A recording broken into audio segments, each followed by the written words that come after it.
Chapter 27, page 214. Aaron Hakimian. Young man, we've been waiting nearly a half an hour, the Dumbledore tells me. You promised to set up the card table for us. We'll get to it, I tell her. We're busy. This old bat has a voice like screeching gears on a truck with a bad transmission. You don't look very busy to me. You're just standing around the snack cart eating the cookies you're supposed to be passing out. Which is a big job. Bear pretends to be outraged. You expect us to do it on an empty stomach? Chill out, I advise Dumbledore. 5 more minutes. It goes without saying that community service at the Greybeard Motel is about as much fun as sticking your hand in a garbage disposal. The one good thing is you get to mess with the residents. She's been bugging us half the morning to set up an extra card table in the rec room so she and 3 other blue hairs can play bridge. We've been having a few laughs seeing how long we can blow her off. 5 minutes? Try 5 hours, maybe 5 days.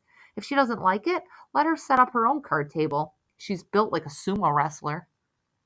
In frustration, she retreats into the rec room, and Bear and I crack up. Oh, we'll have to do it for her eventually, right before her head explodes. That's the art to it, picking the moment to give in just when she's about to report us to the nurses. We help ourselves to more cookies, but Bear tries to hog the last chocolate one, and we end up down on the floor fighting for it and laughing like crazy. The cookie is crushed before either of us can eat it. We're getting back to our feet, brushing off the dust and crumbs when we see him. Chase, striding down the hall like he's on the Amazing Race, in a real hurry to get somewhere, and not too thrilled about it. Ever since our fight on the football field, he hasn't been turning up for community service. Not that he's really on it anyway. I guess he's back, or at least he's back visiting his video star, the nastiest old Dumbledore in the building, overflowing with them. Bear, who has amazing sight, spots the bulging pocket first. It looks like he's carrying a baseball, but there's a piece of cloth trailing from the opening. Hey, Ambrose, I call. What have you got there? He ignores me and shifts his path to the opposite side of the corridor. Bear blocks his way. The man asked you a question. Another shift. So I step out beside Bear, and together we block the hall. Chase does exactly what a running back would do on a football field. He puts his head down and tries to blast through us. But we're linemen, and we stop him cold. In a game, I'd be trying to strip the ball. In this case, I reach down, grab the white fabric, and yank. A dish towel opens up in my hand, and something flies out of it and hits the terrazzo floor with a clink. Star shape, blue ribbon. The geezer's medal. Chase falls on it like he's recovering a fumble. Bear and I go down on top of him. 2/3 of that is ours, I snarl. It belongs to Mr. Solway. He doesn't care, Bear grunts. He barely remembers he ever had it. Get off! Somehow he leaves us both clear and scrambles to his feet, clutching the medal in his hand. You're not going to win this, man, I tell him. It's not even unfriendly. I'm giving him valuable information. We're taking that medal no matter what we have to do to you. He hesitates, considering his options. During the pause, Dumbledore comes back into the hall. What's going on out here? It's more than 5 minutes. We need our table set up now. Oh, I'll do it, offers Chase, grabbing the opportunity to get away from us. The medal concealed in his fist, he escorts Dumbledore into the rec room.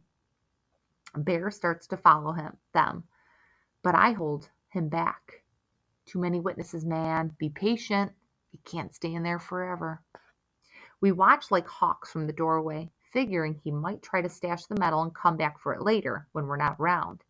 It's in his right hand. He never opens those fingers while he's setting up the folding table and chairs. He keeps one eye on us. I favor him with a grin that says, we're going to get you even if we have to stand here to the next ice age. He's toast, Bear whispers triumphantly. The only way out of that room is through us. The Dumbledores in the rec room are fawning over Ambrose like he just saved the world from Lex Luthor or something. They love him as much as they hate us. It's enough to make you barf. He even takes a small potted plant from the TV cabinet and sets it on the table to be a centerpiece. The blue hairs are practically wriggling with joy.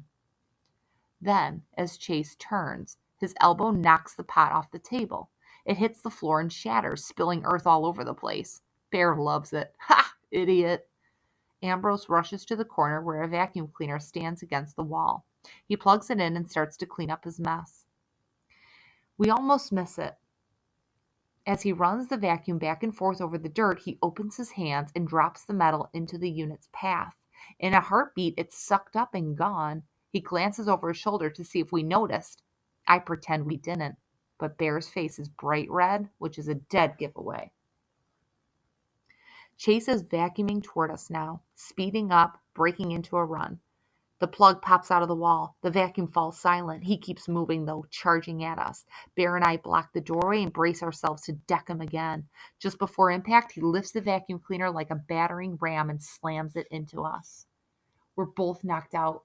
We're both knocked back onto our butts, choking in a cloud of dust that the collision forces out of the filter bag.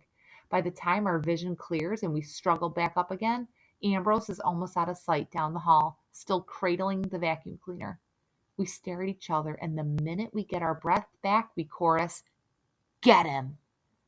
We take off after our start running back. We've never been able to outpace him before, but this time he's carrying a vacuum cleaner, not a football. That's bound to slow him down.